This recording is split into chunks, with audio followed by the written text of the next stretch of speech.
Hello बच्चों, हमारे YouTube channel NEET Hindi पाठशाला में आपका स्वागत है।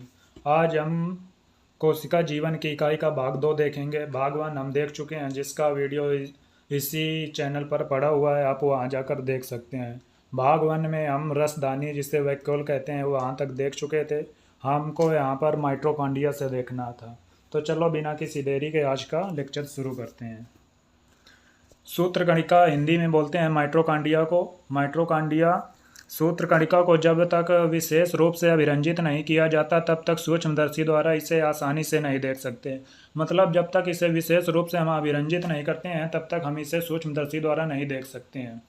प्रत्येक कोशिका में सूत्र कणिका की संख्या भिन्न होती है। जो प्रत्येक कोशिका में माइटोकॉन्ड्रिया की संख्या होती है वो भिन्न होती है और किस पर निर्भर करती है, उसकी कार्य की सक्रियता पर निर्भर करती है। जिस कोशिका की कार्य की सक्रियता जितनी अधिक होगी उनमें उतनी अधिक संख्या में माइटोकॉन्ड्रिया पाए जाते हैं। ठीक है, यहाँ तक समझ में आ गया। आगे क्या बोल रही है एनसीईआरटी? ये आकृति व माप में भिन्न होती है। यह तस्तरी नुमा बेलनाकार आकृति की होती है जो 1 से 4.1 माइक्रोमीटर लंबी व 0.2 से 1 माइक्रोमीटर औसतन 0.5 माइक्रोमीटर व्यास की होती है। ये मार्क कर लीजिए, ये कभी कभी नीट वाले पूछ लेते हैं कि इनका आकृति या वह आकार कैसा होता है। यह तस्तरी नुमा बेलनाकार आकृति की होती है और जो 1 से 4.1 माइक्रोमीटर लंबी व 0.2 से 1 माइक्रोमीटर व्यास की होती है। औसतन व्यास इसका कितना होता है? औसतन व्यास 0.5 माइक्रोमीटर होता है। सूत्र कणिका एक दोहरी झिल्ली युक्त संरचना होती है जिसकी बाहरी झिल्ली व भीतरी झिल्ली इसकी अवकाशिका को दो स्पष्ट जलीय कक्षों, बाह्य कक्ष व भीतरी कक्ष में विभाजित करती है। आपको पता होगा कि यहाँ पर दो अंगक होते हैं जो दोहरी झिल्ली से घिरे होते हैं। पहला तो माइटोकॉन्ड्रिया हो गया, दूसरा होता है लवक, जिसे आगे अभी पढ़ेंगे। वो भी दोहरी झिल्ली से घिरा होता है। लवक को इंग्लिश में क्या बोलते हैं? लवक को इंग्लिश में प्लास्टिड बोलते हैं। ठीक है, ये दोहरी झिल्ली से घिरे होते हैं। यहाँ से भी क्वेश्चन आया है मैच द फॉलोइंग वाले में कि कौन कौन से दोहरी झिल्ली से घिरे होते हैं, कौन कौन से एकल झिल्ली से घिरे होते हैं। तो ये जो सूत्र कणिका होती है माइटोकॉन्ड्रिया दोहरी झिल्ली युक्त संरचना होती है। भीतरी कक्ष जो घने व समांगी पदार्थ से भरा होता है अधात्री मैट्रिक्स कहते हैं, मैट्रिक्स होता है। बाह्य कला सूत्र कणिका की बाह्य सतत सीमा बनाती है। इसकी आंतरिक झिल्ली कई अधात्री की तरफ अंतर्वलन बनाती है जिन्हें क्रिस्टी कहते हैं। ये इंपॉर्टेंट है। क्रिस्टी कौन सी सतह मिलकर बनाती है? आंतरिक सतह, इसका अंतर्वलन क्रिस्टी कहलाता है। और आपको बता दें कि जो माइटोकॉन्ड्रिया की बाह्य सतह होती है वो अधिक पारगम्य होती है और जो भीतरी सतह होती है वो कम पारगम्य होती है। और इनके बीच में जो कक्ष पाया जाता है उन्हें पेरीमाइटोकॉन्ड्रियल स्पेस बोलते हैं। ठीक है, आगे बढ़ते हैं। आगे क्या एनसीईआरटी बोल रही है? क्रिस्टी इसके क्षेत्रफल को बढ़ाते हैं। अब यहाँ से भी क्वेश्चन बना हुआ है कि क्रिस्टी का कार्य क्या होता है। क्रिस्टी क्या करता है? इसके आंतरिक क्षेत्रफल को बढ़ाता है।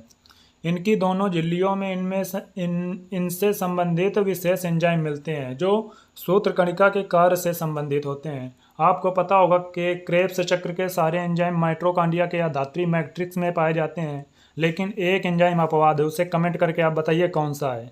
वो एंजाइम है सक्सीनेट डिहाइड्रोजिनेज, जो कहाँ पर पाया जाता है? माइटोकॉन्ड्रिया की भीतरी झिल्ली पर पाया जाता है। ये याद रखिए, मोस्ट इंपॉर्टेंट है। ये यहाँ पर नहीं दिया गया है, ये वो वहाँ पर दिया गया है, वो पादपों वाले मार्फोलॉजी में दिया गया है। ठीक है, वहाँ पर दिया गया है, पादपों में श्वसन वाले चैप्टर में दिया गया है, वहाँ पर इसे अच्छी तरह से पढ़ेंगे। कौन सा एंजाइम है? Succinate dehydrogenase. कहाँ पर पाया जाता है? माइटोकॉन्ड्रिया की भीतरी झिल्ली पर पाया जाता है, याद रखिएगा।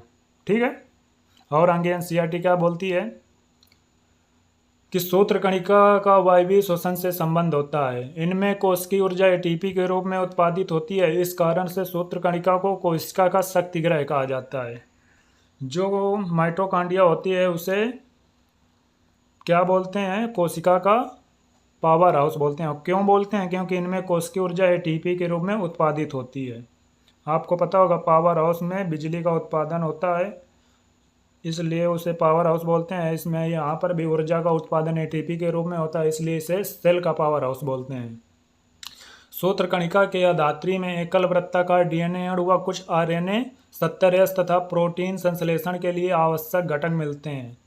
जो माइटोकॉन्ड्रिया होती है उनमें अतिरिक्त डीएनए मिलता है, जो अतिरिक्त एकल वृत्ताकार डीएनए अणु मिलता है, और आरएनए, कुछ आरएनए और राइबोसोम मिलते हैं। और राइबोसोम कौन से मिलता है? 70 एस प्रकार का राइबोसोम मिलता है। ये इंपॉर्टेंट है कि माइटोकॉन्ड्रिया में पाया जाने वाला राइबोसोम कितने एस प्रकार का होता है? 70 एस प्रकार का होता है।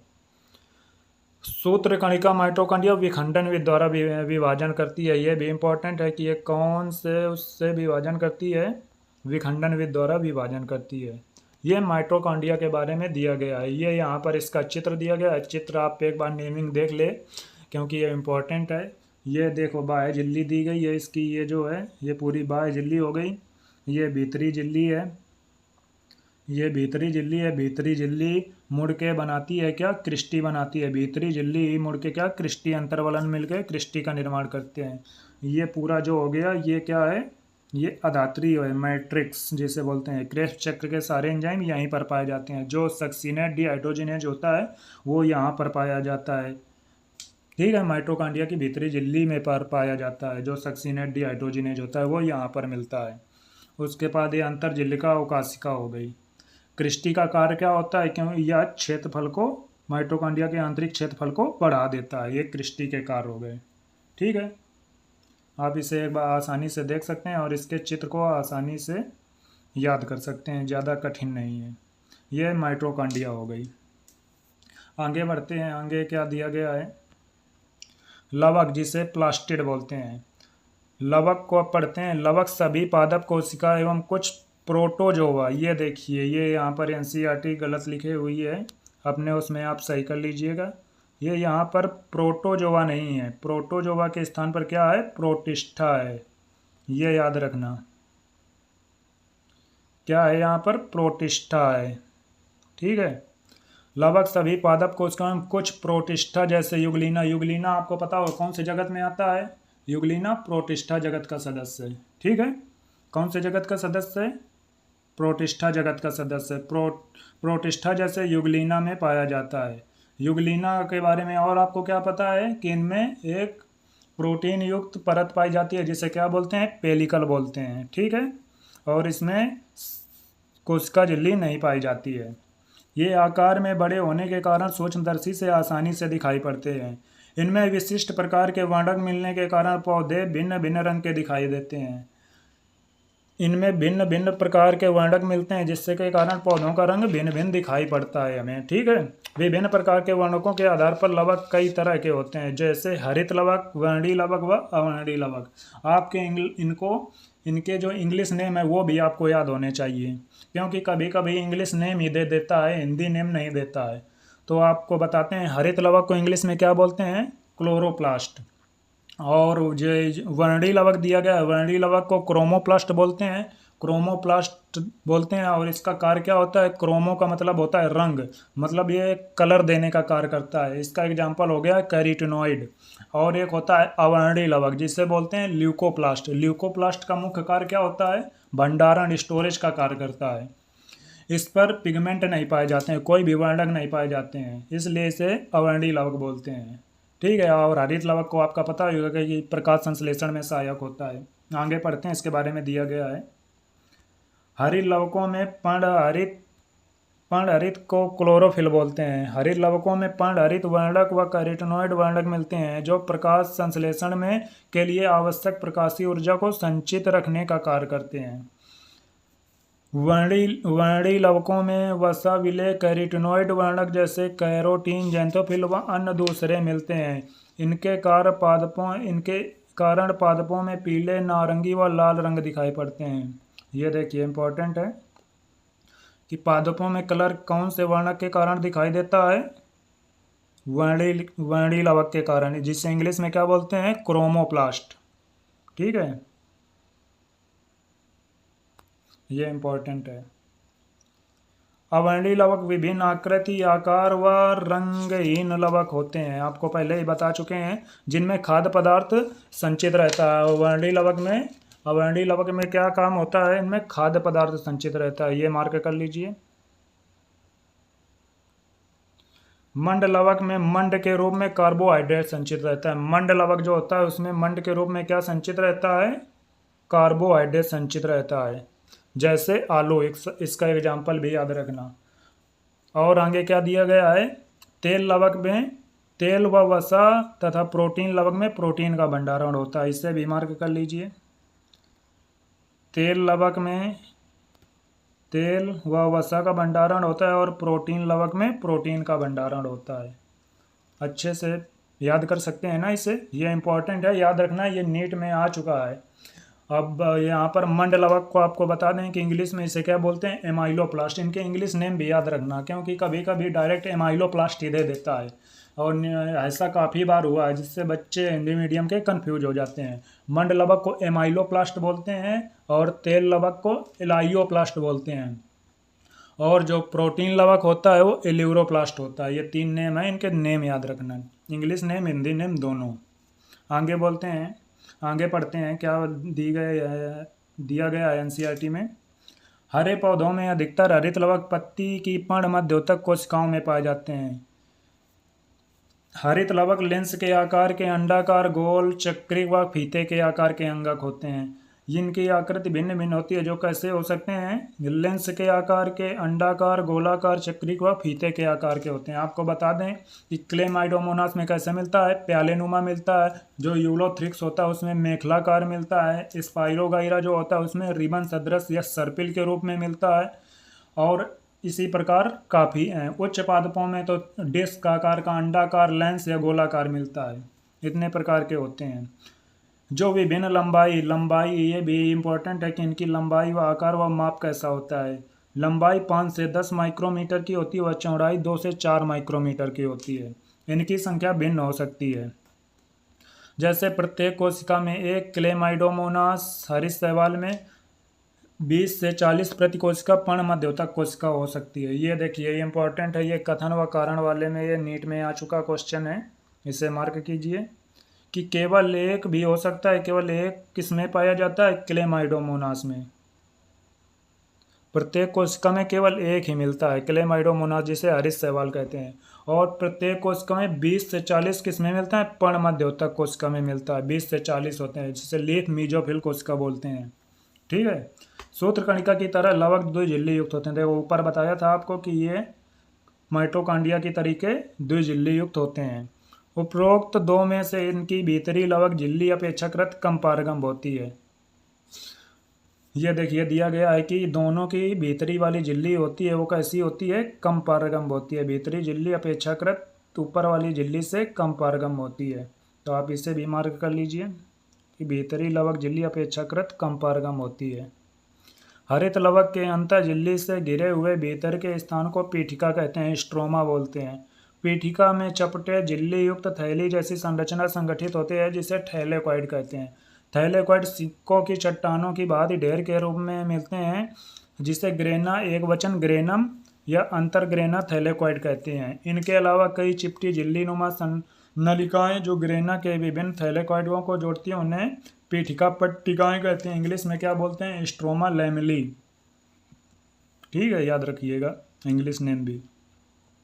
थैलेकॉइड की झिल्ली एक रिक्त स्थान को घेरे रहे होती है, इसे अवकाशिका बोलते हैं। अवकाशिका को इंग्लिश में क्या बोलते हैं, ल्यूमेन बोलते हैं। हरित लवक की पीठिका में बहुत एंजाइम मिलते हैं, जो कार्बोहाइड्रेट व प्रोटीन के संश्लेषण के लिए आवश्यक है। इनमें छोटा द्विकुंडलित वृत्ताकार डीएनए अणु व राइबोसोम मिलते हैं। देखिए इसमें माइटोकॉन्ड्रिया के तरीका ही अतिरिक्त मिलता है। अतिरिक्त वृत्ताकार डीएनए, छोटा जो द्विकुंडलित होता है, अणु व राइबोसोम मिलते हैं। हरित लवक थैलेकॉइड में उपस्थित होते हैं। हरित लवक में पाए जाने वाला राइबोसोम 70S कोशिकीय द्रव्य राइबोसोम 80S से छोटा होता है। दोनों माइटोकॉन्ड्रिया तथा जो प्लास्टिड लवक होते हैं, दोनों में 70S राइबोसोम मिलता है, जो कि कोशिका द्रव्य में पाए जाने वाले राइबोसोम 80S से कैसा होता है, छोटा होता है। यह देखिए हरित लवक की संरचना दी गई है। हरित लवक की संरचना के बारे में देखते हैं थोड़ा, क्या बोला गया है। यह देखिए इसमें जो ये एक सिक्के के तरीके दिखाई दे रहा है, ये इसके क्या बोलते हैं, इसको ग्रेनम बोलते हैं। जो एक है थैलेकॉइड सिक्के की जैसे संरचना, ये इसको इस पूरे को बोलते हैं ग्रेनम। और जो एक ये सिक्का मान लीजिए ये है, ये एक सिक्का इसे, रुकिए 1 मिनट, ये सिक्का इसे थैलेकॉइड बोलते हैं, और जो ये एक पूरा होता है इसे ग्रेनम बोलते हैं, और ये बहुत सारे जो होते हैं ये सब इन्हें ग्रेना बोलते हैं। और इनको आपस में ये जो जोड़े हुए हैं, क्या जोड़े हुए हैं, ये आपस में जिसके द्वारा ये ग्रेनम आपस में जुड़े हुए हैं, आपस में ग्रेनम ये जुड़े हुए हैं, इसे क्या बोलते हैं, इसे ही बोलते हैं स्ट्रोमा लैमेली पीठिका पटलिका, इसे बोलते हैं। ठीक है, और क्या दिया गया है इसमें, ये देखिए बाह्य झिल्ली हो गई, ये ऊपर वाली बाह्य झिल्ली हो गई, ये आंतरिक भीतरी झिल्ली हो गई, ये ग्रेनम, ये ग्रेनम ये नहीं है, देखिए ग्रेनम ये है ग्रेनम ये, और ये ऊपर का एक ओनली एक जो होता है उसे थैलेकॉइड बोलते हैं, और ये स्ट्रोमा पटलिका हो गई, जो ये दी गई है, ये जो जिसके द्वारा जुड़े हैं उसे स्ट्रोमा पटलिका बोलते हैं, जिसे इंग्लिश में क्या बोलते हैं, इंग्लिश में बोलते हैं स्ट्रोमा लैमेली। ठीक है, इस प्रकार आपका लवक प्लास्टिड कंप्लीट हो गया। अब पढ़ते हैं राइबोसोम के बारे में। राइबोसोम के बारे में सबसे पहले आपको पता होना चाहिए कि ये नॉन मेम्ब्रेनस होता है, ये मोस्ट इम्पॉर्टेंट है, ये काफ़ी बार पूछा भी गया है। जॉर्ज पैलेट ने सन 1953 में इलेक्ट्रॉन सूक्ष्मदर्शी द्वारा सघन कणिका में संरचना राइबोसोम में देखी थी। किसमें देखी थी, राइबोसोम को सर्वप्रथम देखा था। ये राइबोन्यूक्लिक अम्ल व प्रोटीन के बने और किसी भी झिल्ली से घिरे नहीं होते। मोस्ट इम्पॉर्टेंट है कि ये किसी भी झिल्ली से घिरे हुए नहीं होते हैं, ये यहाँ से नीट में क्वेश्चन आया हुआ है कि ये राइबोन्यूक्लिक अम्ल व प्रोटीन के बने होते हैं और किसी भी झिल्ली से घिरे नहीं होते हैं। इन्हें जॉर्ज पैलेट ने खोजा था, इसलिए इन्हें क्या पैलेट कण भी बोलते हैं। यह भी नीट में क्वेश्चन आ चुका है कि पैलेट कण किससे बोलते हैं, राइबोसोम को पैलेट कण बोलते हैं। और क्यों बोलते हैं, क्योंकि इसकी खोज जॉर्ज पैलेट ने सन 1953 में की थी। सन भी याद रखना, कभी कभी सन भी पूछ लेता है। आगे बढ़ते हैं। यूकैरियोटिक राइबोसोम 80S व प्रोकैरियोटिक राइबोसोम 70S प्रकार का होता है। जो यूकैरियोटिक राइबोसोम होता है वो 80S होगा, 80S व प्रोकैरियोटिक राइबोसोम 70S का होता है। जो यूकैरियोट होते हैं उनमें 70S और 80S दोनों प्रकार के राइबोसोम पाए जाते हैं, ये याद रखना। जो यूकैरियोट होते हैं उनमें 70S व 80S दोनों पाए जाते हैं। 70S कहाँ पर पाया जाता है, अभी ऊपर पढ़ चुके हैं, माइटोकॉन्ड्रिया और लवक में पाया जाता है। और 80S कहाँ पर पाया जाता है, कोशिका द्रव में पाया जाता है। और जो प्रोकैरियोट कोशिका होती है उसमें केवल 70S राइबोसोम पाया जाता है। 80S 2 यूनिट से, दोनों दो यूनिट से मिलकर बने होते हैं। 80S में छोटी उप इकाई 40 और बड़ी कितने की होती है, 60 की होती है। ये दोनों मिलकर 80S बनाते हैं। और 70S में छोटी वाली कितने की होती है, 30, और बड़ी वाली 50। इस प्रकार ये 70S बनाते हैं। ठीक है, प्रत्येक राइबोसोम में उप इकाइयाँ बड़ी व छोटी उप इकाइयाँ होती हैं, आप ऊपर बता चुके।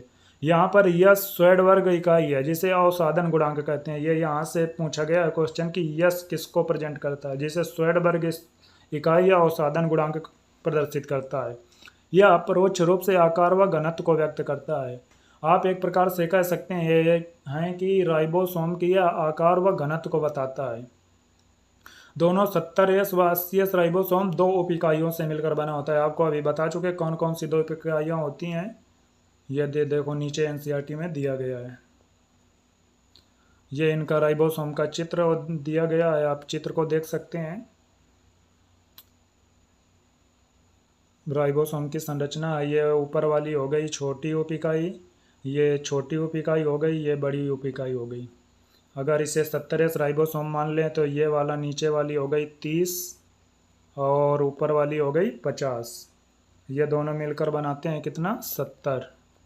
अगर इसे 80S राइबोसोम मान लेते हैं तो नीचे वाली कितनी हो गई, नीचे वाली हो गई 40, ऊपर वाली हो गई कितनी, ऊपर वाली हो गई 60।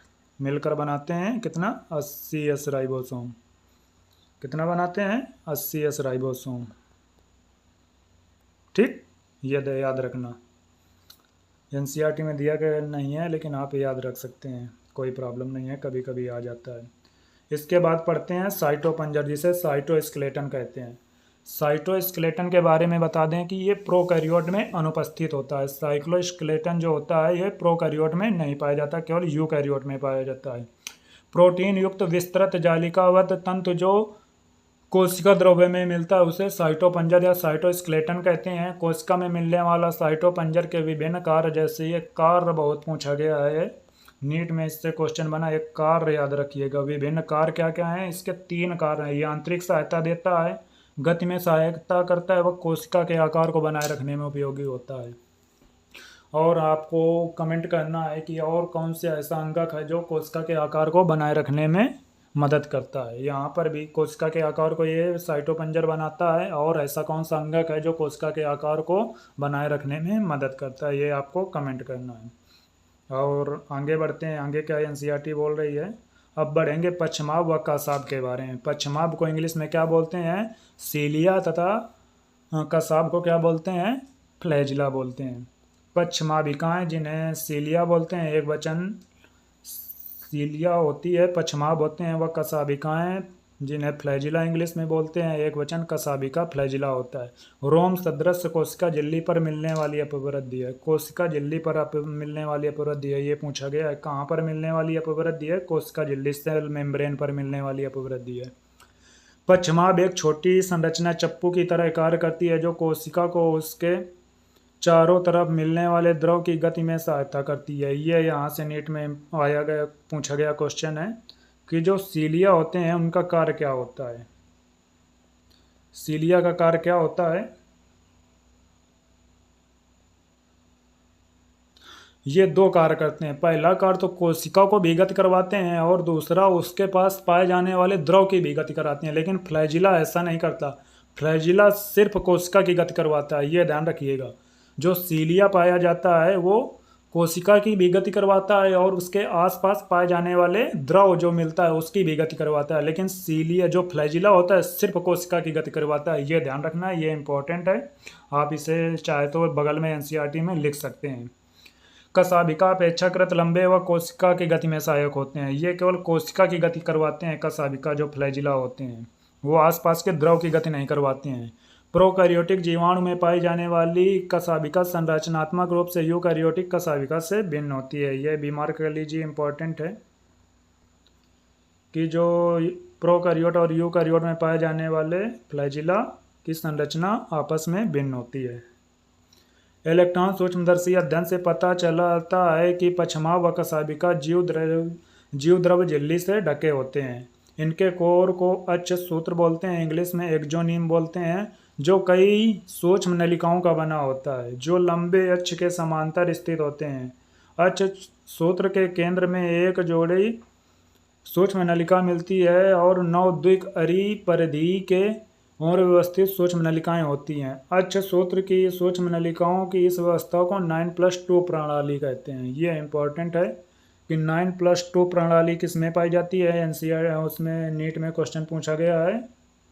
कसाब व सीलिया में पाया जाता है। सीलिया तथा फ्लैजिला में 9+2 पाया जाता है, जिनमें जो 2 होते हैं वो तो बीच में मध्य एक्सोनीम में मिलते हैं, अक्ष सूत्र पर मिलते हैं, और जो 9 होते हैं 9 द्विक के रूप में व्यवस्थित होते हैं। आप कैसे याद कर सकते हैं? 9+2 है तो 2 का मतलब 2 द्विक के रूप में पाए जाते हैं।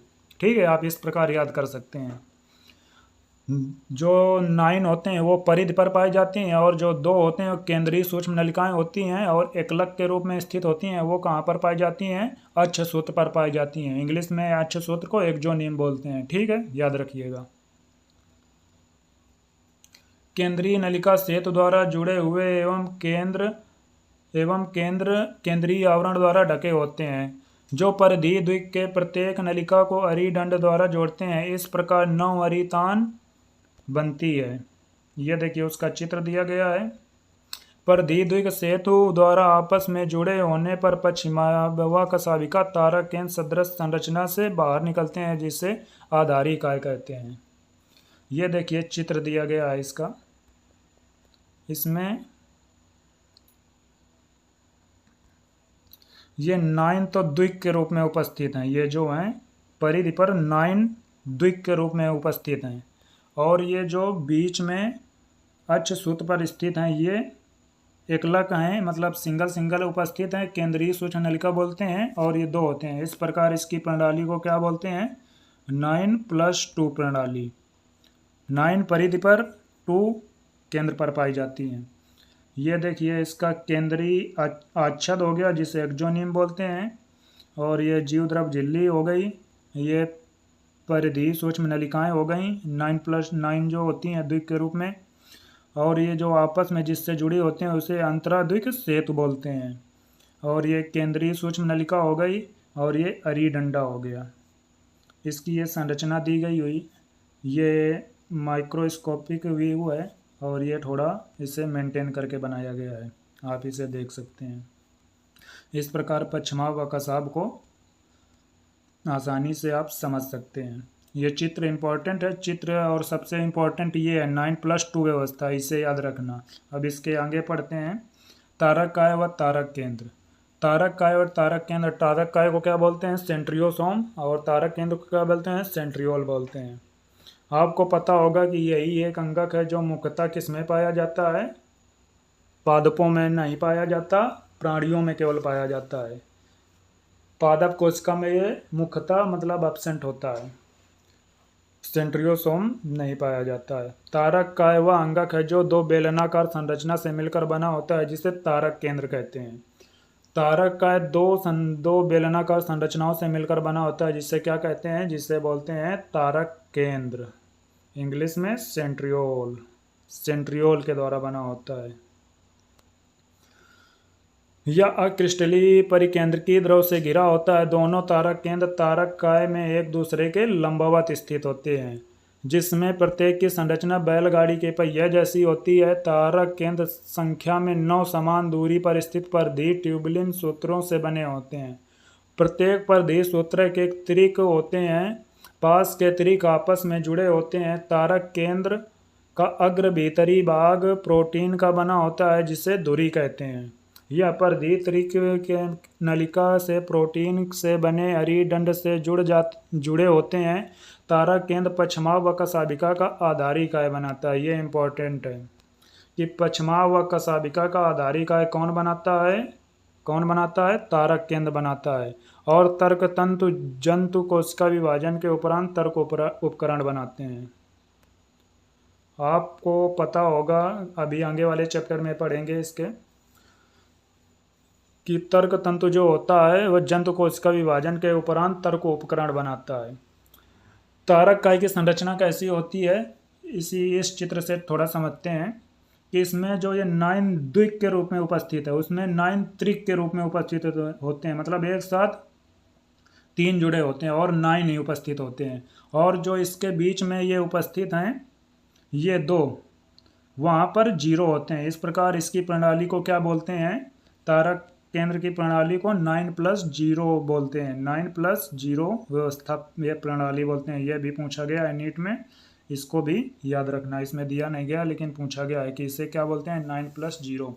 और आपको कमेंट करके बताना है कि दोनों में कितनी सूक्ष्म नलिकाएं पाई जाती हैं। आपको ये काउंट करना है कि ऊपर सीलिया तथा फ्लैजिला में कितनी सूक्ष्म नलिकाएं पाई जाती हैं, और तारक केंद्र में कितनी सूक्ष्म नलिकाएं पाई जाती हैं। और तारक केंद्र, तारक काय कैसे बनता है? तारक काय बनता है इस प्रकार से। ये दोनों क्या हैं? ये पहला तारक केंद्र हो गया, और ये दूसरा तारक केंद्र हो गया। ये आपस में लंबवत स्थित हैं। इस पूरी संरचना को क्या बोलते हैं? इस पूरी संरचना को तारक केंद्र बोलते हैं। इसे तारक, इसको एक तारक का ये तारक केंद्रीय होगा, एक तारक केंद्रीय होगा। ये दोनों मिलकर आपस में जब ये लंबवत स्थित होते हैं तो इसको बोलते हैं तारक का, इंग्लिश में सेंट्रियोसोम। ठीक है, इसे याद रखिएगा। और इसमें कौन सी व्यवस्था पाई जाती है? 9+0 व्यवस्था पाई जाती है। ये भी याद रखिएगा, ये इंपॉर्टेंट है। अब पढ़ते हैं केंद्रक न्यूक्लियस के बारे में। कोशिकीय अंगक केंद्रक की खोज सर्वप्रथम किसने की थी? रॉबर्ट ब्राउन ने सन 1831 में। ये इंपॉर्टेंट है, इसे मार्क कीजिए कि केंद्रक की खोज किसने की थी? रॉबर्ट ब्राउन ने सन 1831 में की थी। बाद में फ्लेमिंग ने केंद्रक में मिलने वाले पदार्थ जो क्षारीय रंग से रंजित हो जाता है उसे क्रोमैटिन नाम दिया। क्रोमैटिन नाम ये भी आया हुआ है नीट में क्वेश्चन कि क्रोमैटिन नाम किसने दिया था? फ्लेमिंग ने दिया था। क्रोमैटिन नाम किसने दिया? फ्लेमिंग ने दिया था। ये याद रखिएगा। अंतरकाल, जिसे क्या बोलते हैं, इंटरफेज अवस्था बोलते हैं। अंतरकाल अवस्था केंद्रक, जिसमें क्या होता है, कोशिका केंद्रक जिसका विभाजन नहीं हो पा रहा हो, अत्यधिक फैली हुई व विस्तृत केंद्र की प्रोटीन तंतु की बनी होती है, जिसे क्रोमैटिन कहते हैं। मतलब जब इंटरफेज में जो डीएनए पाया जाता है वो किस रूप में पाया जाता है, डीएनए और गुणसूत्र किस रूप में पाए जाते हैं, क्रोमैटिन के रूप में पाए जाते हैं। यहाँ पर एनसीईआरटी ये कहना चाह रही है। ये देखिए, उसे क्रोमैटिन बोलते हैं।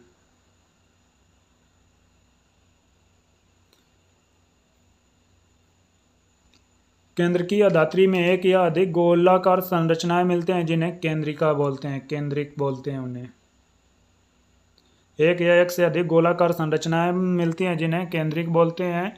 इलेक्ट्रॉन सूक्ष्मदर्शी के अध्ययन से यह स्पष्ट होता है कि केंद्रक आवरण दो समांतर झिल्लियों से बना होता है, जिनके बीच 10 से 50 नैनोमीटर का रिक्त स्थान पाया जाता है। जिनके बीच कितने का रिक्त स्थान पाया जाता है, 10 से 50 नैनोमीटर का। इस अवकाश को क्या बोलते हैं, परिकेंद्रकीय अवकाश बोलते हैं। ठीक है, ये आया है नीट में क्वेश्चन, मार्क कीजिए कि जो परिकेंद्रकीय अवकाश होता है वो कितना रिक्त स्थान घेरता है, 10 से 50 नैनोमीटर स्थान पाया जाता है।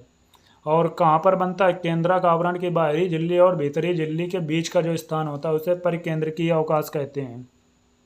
और ये आया है जो 10 से 50 नैनोमीटर का होता है, ये याद रखिए, ये इम्पोर्टेंट है, ये नीट में पूछा गया है। आगे बढ़ते हैं, आगे क्या दिया गया है, यह आवरण केंद्रक पर मिलने वाले द्रव व कोशिका द्रव के बीच अवरोध का काम करता है। बाह्य झिल्ली समांतर अंतर्द्रव्यीय जलिका से सतत रूप से जुड़ी रहती है व इस पर राइबोसोम भी जुड़े होते हैं। क्या जुड़े होते हैं, राइबोसोम। आगे क्या एनसीईआरटी बोल रही है, निश्चित स्थानों पर केंद्रक आवरण छिद्र बनने के कारण विच्छिन्न हो जाता है। यह छिद्र केंद्रक आवरण को दो झिल्लियों के संगलन से बनता है। मतलब कहीं कहीं पर जो केंद्रक आवरण होता है वो छोटे छोटे छिद्र बनाता है। इन छिद्रों को क्या बोलते हैं, केंद्रक छिद्र बोलते हैं, जिसे न्यूक्लियर पोर बोलते हैं। न्यूक्लियर पोर बनते हैं और ये कैसे बनते हैं, ये दोनों झिल्लियों के संगलन से बनते हैं।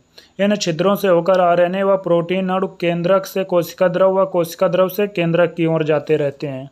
ये केंद्रक छिद्रों का क्या काम होता है, जो केंद्रक छिद्र बनते हैं इनका क्या काम होता है, जो आरएनए व डीएनए होता है, आपको पता होगा डीएनए कहाँ पर बनता है, केंद्रक के अंदर बनता है।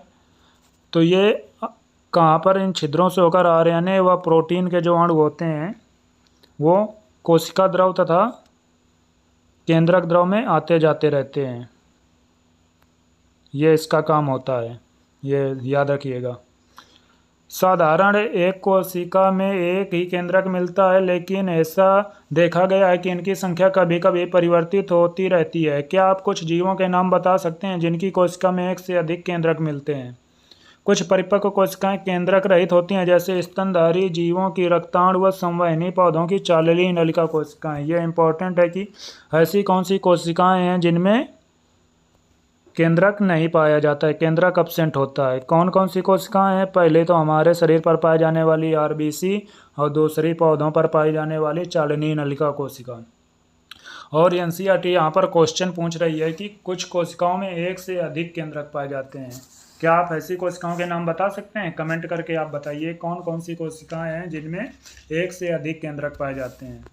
आपको बता दें कि जो पैरामीशियम होती है वह द्विकेंद्रकीय होती है, उसमें एक से अधिक केंद्रक पाए जाते हैं। राइजोपस जो होता है वो भी बहुकेंद्रकीय होता है, ये याद रखना। ये दो जो हैं ये बहुकेंद्रकीय कोशिकाओं के उदाहरण हैं। एनसीईआरटी में यही पूछ रही है, आप कभी भी आ सकता है, आप याद रखिएगा ये दोनों नाम। पहला कौन सा, पैरामीशियम होता है द्विकेंद्रकीय होता है, और जो राइजोपस होता है वो बहुकेंद्रकीय होता है। आगे बढ़ते हैं, आगे क्या एनसीईआरटी बोल रही है, आगे एनसीईआरटी बोल रही है केंद्रकीय धात्री या केंद्रक द्रव में केंद्रिक व क्रोमैटिन मिलता है। गोलाकार केंद्रिक केंद्रक द्रव में पाया जाता है। केंद्रिका झिल्ली रहित वह संरचना है जिसका द्रव केंद्रक के सतत संपर्क में रहता है। यह सक्रिय राइबोसोम आरएनए संश्लेषण हेतु स्थल होता है। जो केंद्रिका होती है झिल्ली रहित होती है, इंपॉर्टेंट है कि केंद्रिका कैसी होती है, झिल्ली रहित होती है, जिसका द्रव केंद्रक के सतत संपर्क में रहता है। यह सक्रिय राइबोसोम आरएनए संश्लेषण हेतु स्थल होते हैं।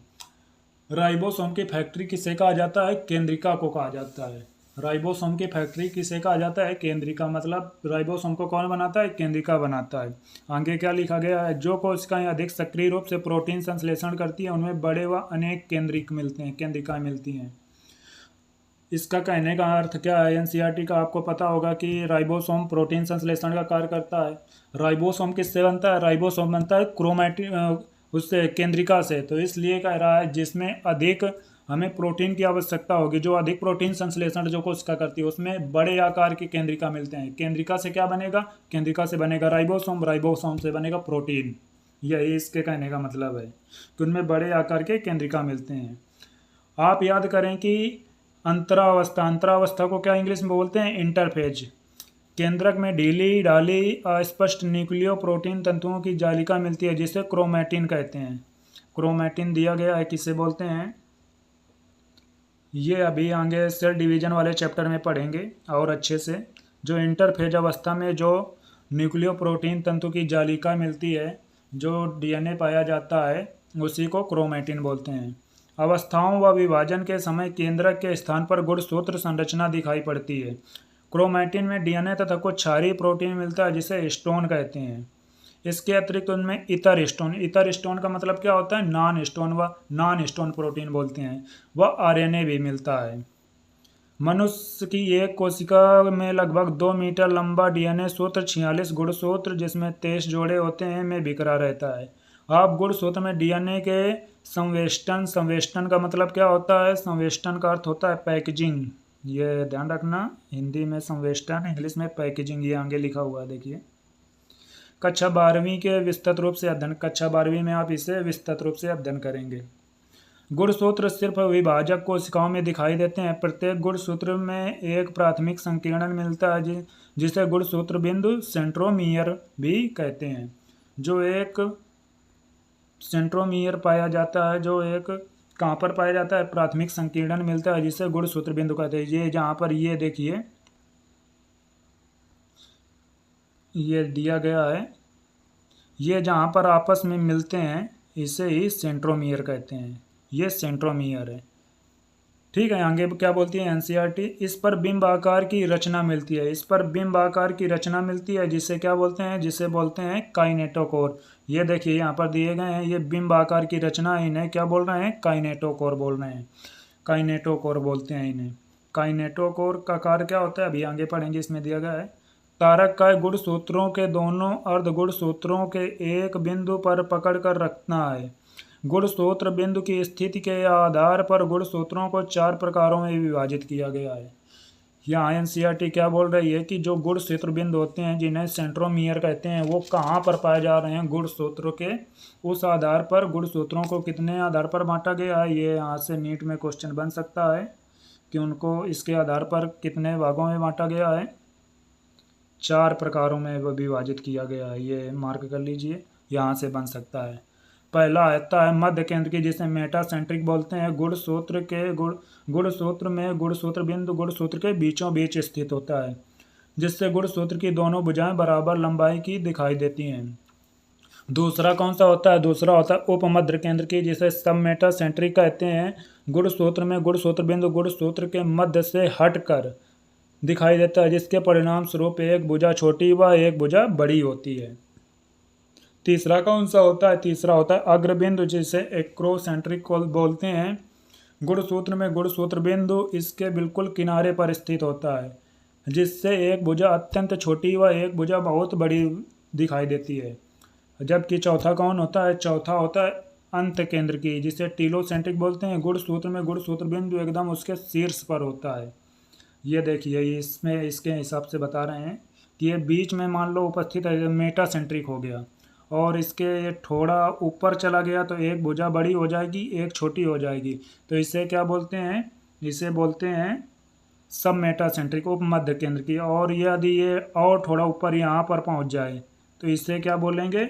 इसे बोलेंगे एक्रोसेंट्रिक। और यदि ये एकदम ऊपर, ये यहाँ से एकदम ऊपर एकदम किनारे टॉप पर पहुँच जाए तो इसे क्या बोलते हैं? इसे बोलते हैं टीलोसेंट्रिक। ठीक है, ये देखिए दिया गया है। आपको इस चित्र में ये ध्यान देना है कि ये जो द्वितीयक संकीर्णन के बाद जो डीएनए मिलता है उससे सैटेलाइट डीएनए बोलते हैं। क्या बोलते हैं उसे? सैटेलाइट डीएनए बोलते हैं, द्वितीयक संकीर्णन के बाद जो मिलता है। ये देखो, ये गुणसूत्र बिंदु हो गए दोनों। इनमें ये देखिए, एक छोटी भुजा, बड़ी भुजा, ये देखो दिया गया है, इसको आप देख सकते हैं एक बार। ये गुणसूत्र की संरचना दी है। ये याद रखना, ये सैटेलाइट डीएनए है। जो द्वितीय संकीर्ण के बाद मिलते हैं उन्हें क्या बोलते हैं? सैटेलाइट डीएनए मिलते हैं, द्वितीय संकीर्ण के बाद मिलते हैं। इनका कार्य क्या होता है? जो मिलते हैं कुछ गुणसूत्र जो प्राथमिक संकीर्णन के अतिरिक्त कुछ अन्य संकीर्णन भी पाए जाते हैं जिन्हें द्वितीयक संकीर्णन बोलते हैं। मानव कोशिका के कौन कौन गुणसूत्रों में द्वितीयक संकीर्णन मिलता है? पहला तो 13 नंबर पे मिलता है, 14 में मिलता है, 15 में मिलता है, 21 तथा 22 में द्वितीयक संकीर्णन देखने को मिलता है। द्वितीयक संकीर्णन के बाद वाले हिस्से को सैटेलाइट डीएनए बोला जाता है। ये आप याद रखिएगा, इंपॉर्टेंट है। ये एनसीईआरटी में दिया नहीं है लेकिन आप इसे याद रख सकते हैं। अब लास्ट हेडिंग क्या बची? सूक्ष्मकाय, जिसे माइक्रोबॉडी कहते हैं। बहुत सारी झिल्ली आवृत सूक्ष्म थैलियाँ जिसमें विभिन्न प्रकार के एंजाइम मिलते हैं, ये पौधे व जंतु कोशिकाओं में पाए जाते हैं। देखो, माइक्रोबॉडी दोनों में पाई जाती है, पौधे व जंतु कोशिकाओं में पाई जाती है, दोनों में, पौधे व जंतु कोशिकाओं में मिलते हैं। झिल्ली आवृत सूक्ष्म थैलियाँ होती है जिनमें विभिन्न प्रकार के एंजाइम मिलते हैं, उन्हें क्या बोलते हैं? माइक्रोबॉडी वे कहते हैं। इस प्रकार हम जीव कोशिका, ये पूरा चैप्टर देख चुके हैं, कोशिका जीवन की इकाई को। इसका पार्ट 2 है ये। पहला पार्ट देख चुके थे, इसका लेक्चर इसी में पड़ा हुआ है, आप वहाँ से जाकर देख सकते हैं। इस प्रकार ये पूरा चैप्टर कंप्लीट कर दिया 2 भागों में। आप इससे अच्छी तरह से नीट की तैयारी कर सकते हैं। पूरी NCERT line to line cover करा दी है। ये जो क्वेश्चन पूछे गए हैं वही इम्पोर्टेंट को हाईलाइट करवाया गया है।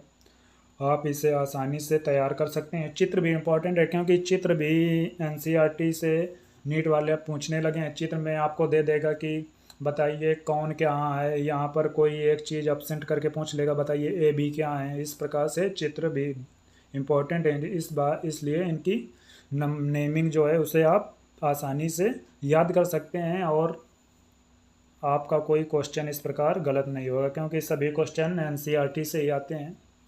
इस प्रकार आज का लेक्चर कंप्लीट होता है। उम्मीद है कि आपको यह लेक्चर अच्छा लगा होगा। अच्छा लगा है तो दोस्तों के साथ शेयर करें, सब्सक्राइब करें और आगे के लेक्चर भी हम इसी प्रकार इसमें डालते रहेंगे। आप इसी चैनल से जाकर इसमें देख सकते हैं।